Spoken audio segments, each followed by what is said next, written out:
Hi guys, Wheel of Tarot here. Welcome back po for your kapalaran sa pag-ibig. Para po ito sa mga air signs, Gemini, Libra, and Aquarius. Maglalagay na lang po ako ng timestamp sa description box para po mapuntahan ninyo ang inyong zodiac signs. Pero syempre, this is a general reading, kaya hindi po lahat ay makaka-relate. Okay, so we will start po with Gemini. Ano kaya yung posibleng pagdaraanan ng mga Gemini sa mga susunod na mga araw? So, we have here the Page of Cups. Okay, pasensya na po naputol kasi tumahol yung aso. So, as I was saying, we have here the Page of Cups, the Justice card, and the Four of Swords. And then, we have the Nine of Pentacles. Okay, so ang sinasabi dito, maaaring meron kang makikilala na bagong tao. Okay, na maaaring itong tao na ito, yung tama na tao para sa'yo. Pwede mong makilala itong tao na ito while you are on vacation or relaxing, ganon. Basta yung wala kang ginagawa, walang ganap, parang gano'n, pwede nga na nagta-travel ka siguro, yung nagbabakasyon ka, nagre-relax ka lang. And pwede rin itong mangyari at a time na yung as in happily single ka, gano'n. Okay? Or pwedeng siguro na wala ka ng hang-ups or wala ka ng nakaraan na gusto na balikan. Pwedeng ganyan. Okay? And then we have here the Three of Swords. Itong tao na to, maaaring ang dating is wait lang, hindi siya totally na bago na tao. Okay? Pwedeng bagong love interest. Pwedeng ayun nga, nakilala mo na siya in the past. May connection na kayo in the past. Pero walang love connection, ganyan. Walang interest sa isa't isa. Pwedeng itong tao na to ay siguro kakahiwalay niya lang din. Ganon, may pinagdaanan din siya na heartache. Pwede siguro na naka-recover na rin siya. Kaya tipong handa na siya na makipagrelasyon. Or maybe nagka-interest siya sa'yo, ganon. Kaya pwedeng magparamdam na siya sa'yo, makipag-reconnect siya sa'yo at maaaring ito na nga yung tamang panahon, pagkakataon para magkaroon kayo ng communication or connection with each other. And then we have the Judgment card. Maybe parang it's really meant to happen now. Itinakda, parang ganyan. Okay, and then we have here the Four of Pentacles, the Wheel of Fortune, the Knight of Cups, and the Three of Wands. Malaki yung possibility na yung tao na to ay water sign, Cancer, Scorpio, Pisces. Okay, ang nakikita ko dito, parang pareho kayo, kumbaga na nilet go na yung mga bagay na hindi ninyo mapakawalan noon. Okay? Parang unti-unti nyo nang binabago yung takbo ng kapalaran ninyong dalawa. At dahil nga sa nagkakaroon na ng pagbabago, doon na siya umuusad na dumating or manuyo, ganyan, or mag-alay sa'yo ng pag-ibig, which will eventually lead into something deeper. Okay? And then we have here the Knight of Wands. So patuloy ka nitong susuyuin until ma-develop ka at maging kayo. Okay? And then we have here the Hangman, the Emperor, and then the Five of Swords. Ang nakikita ko lang dito na maaaring umantala dito sa connection na to is kung hindi mo lalayuan nga or hindi ka makaka-get over doon sa dati mong person, especially kung yung dati mong person ay Aries. Okay? Na ang sinasabi, you need to really walk away from this person. Kasi kung hindi ka lumalayo dito sa tao na to, maaantala yung pagdating nitong nakatadhana para sa'yo. Okay? So, nasa sa'yo yan. Kung ipagpapatuloy mo, yung pag-hold on mo dyan sa iyong nakaraan or kung sisimulan mo na maka-get over at maka-recover para pumasok na itong bagong person sa buhay mo. Okay? So, yun yung nakikita ko na posibleng mangyari sa mga Gemini.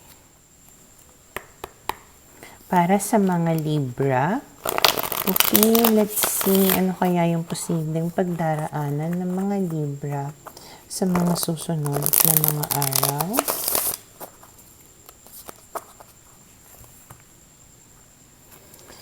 So we have here the King of Pentacles, the Three of Swords. King of Pentacles can be a Taurus or Earth sign.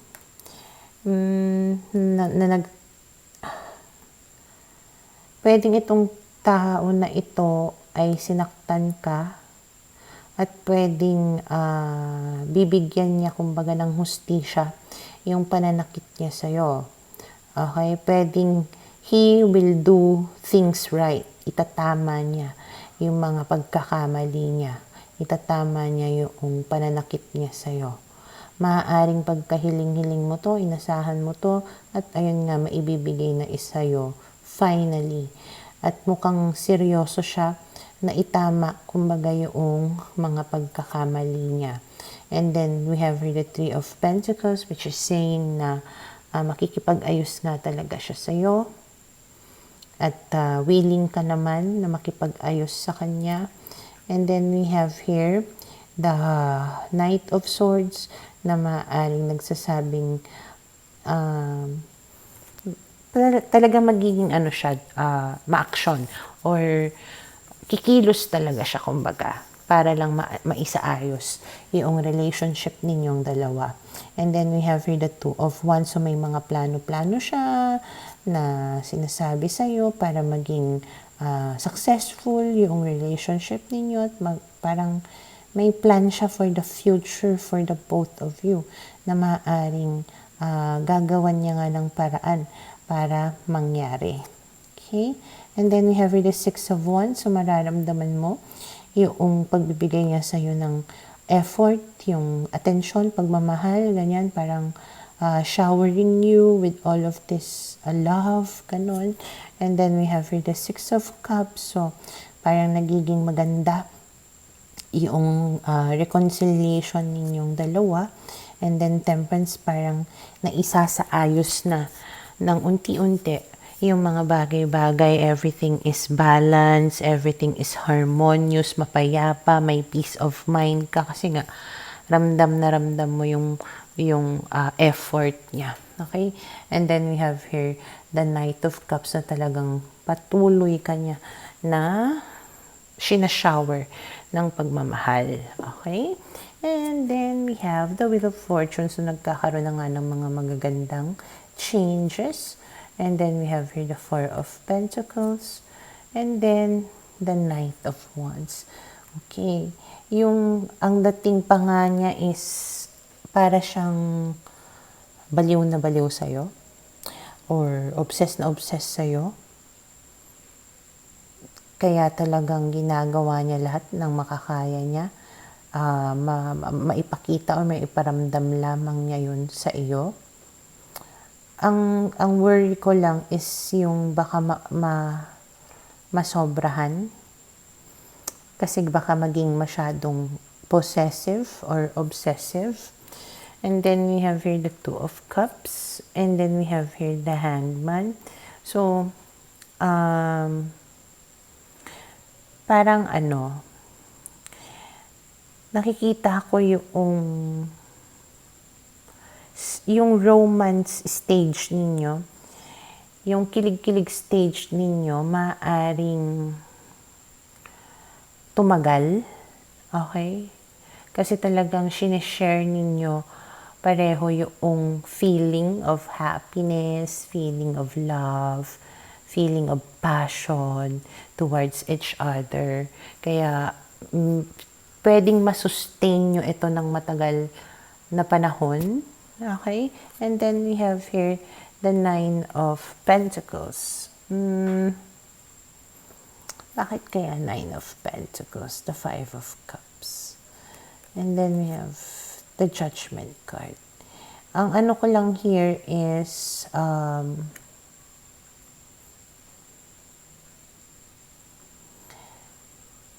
wag kang masyadong mag-focus sa mga bagay na nangyari in the past. Wag ka rin masyadong makikinig sa mga sabi-sabi ng ibang tao, yung mga nangingialam.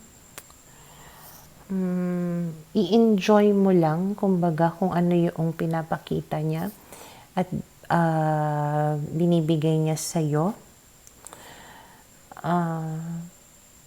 Hanggat, kumbaga, do not worry about the future. Enjoy the moment, right now. Ganon. Kasi, mamaya, kapag masyado kang nagpa-apekto sa sabi-sabi or nagpa-apekto sa yung mga invasive thoughts or yung mga worries and fears mo about the future, baka mamaya yung pa yung makasira doon sa takbo ng relationship ninyo. Okay? Basta savor the moment as much as you can. Parang take in whatever it is na binibigay niya sa'yo. Okay? Saka mo na problemahin kung ano yung mangyayari or kumbaga do not worry until it happens kasi nga mamaya baka hindi naman mangyari. Okay, yung mga pinag-aalala mo. So, basta for now, ito yung nakikita ko na posibleng mangyari sa mga Libra. Para sa mga Aquarius, okay, let's see. Ano kaya yung posibleng pagdaraanan ng mga Aquarius sa mga susunod na mga araw? So, we have here the Queen of Wands, the Knight of Wands, the Four of Wands, and then the King of Swords. Okay.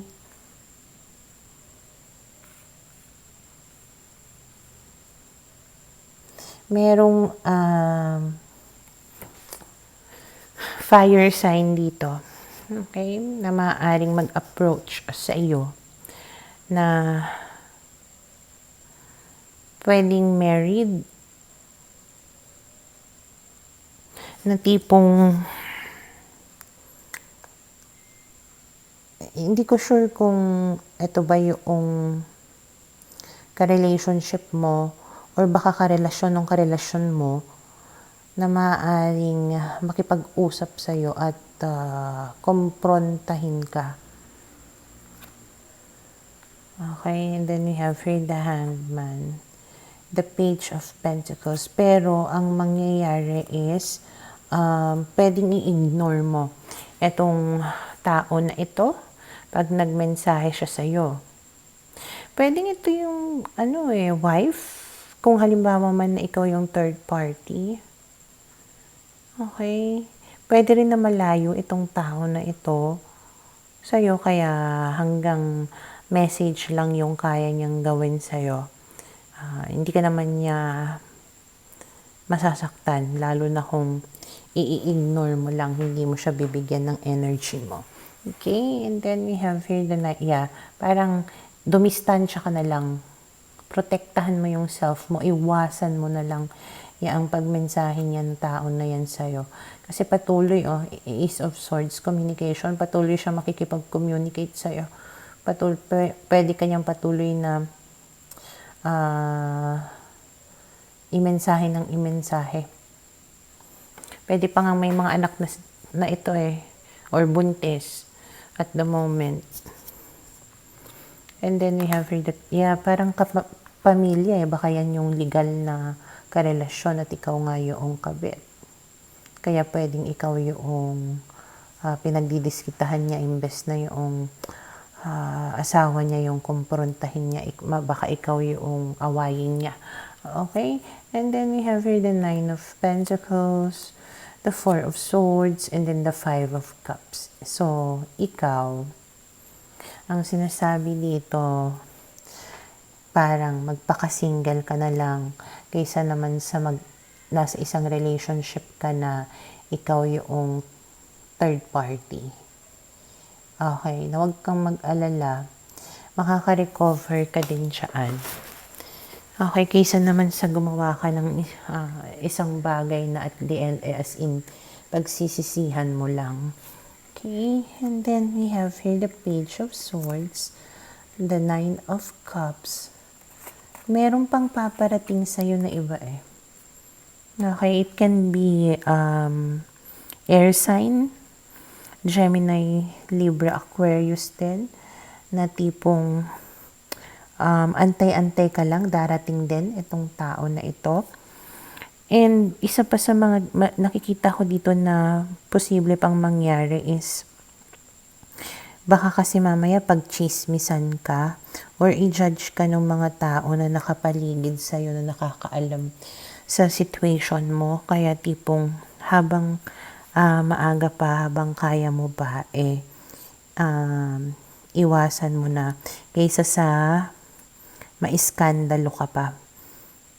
Or baka kasi nga gumawa ng eksena yung legal para lang magulo ka.